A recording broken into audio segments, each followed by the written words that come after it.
From tamales to crab, there's certainly a lot of holiday food traditions here in the Bay Area, but what's new for 2017? Actually, we're heading into 2018. That's so right. Carly Connolly from an online food community called Chow Hound is here with some of the latest foodie trends, and she's laid it all out for us, which is Yes, great. yeah. Welcome. Can Thank you talk you about for what are having the me. big headlines?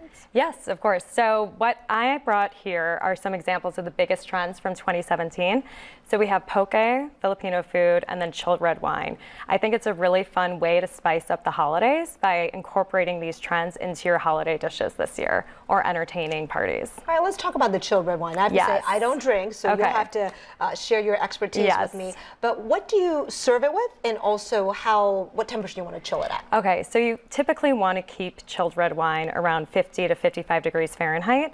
It really opens up the body and the structure of the wine, and so it's much more fruit forward. You get to pair it with fattier foods like this pork belly, for instance. Okay. It's a great replacement for champagne. I'll go first into Lambrusco, since that's the closest sister to champagne. And so Lambrusco is from the Emilia-Romagna region of Italy, and it is a great fruit forward, can be very dry and well balanced, again, with fattier foods.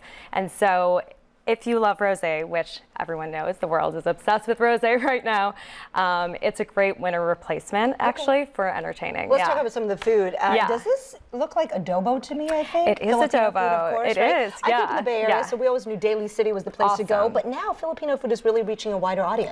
It is, yeah. So not only in the Bay Area, where, as you mentioned, Daly City is a mecca for Filipino cuisine, but it's now in Marin, it's in the city in the East Bay. You can find it in a lot of locations, and it's become a huge nationwide trend also. Adobo is a braised stew, typically. This is pork belly in this instance, but you can do it with a number of other meats. It's heavy, but it's oh so good. It's so good. It's perfect for the chilly weather. Now let's go light. Poke, much lighter. It's much really a lighter. Hawaiian version of the sushi, kind of chopped up in salad form, and it's becoming so popular. What do you think is driving its popularity? So I think it's a combination of things. First of all, it's healthy. Unless you put all of that spicy mayo all over it, then that's a different story. Yeah. But poke is a great option for lunch, for dinner, light, flavorful, well-balanced, spicy. That's the poke, I mean, how beautiful is it? But actually, on the note of how it looks, let's talk about Instagram for a second. Poke is one of the most Instagram food items of this year. And so there is that marketing angle to it where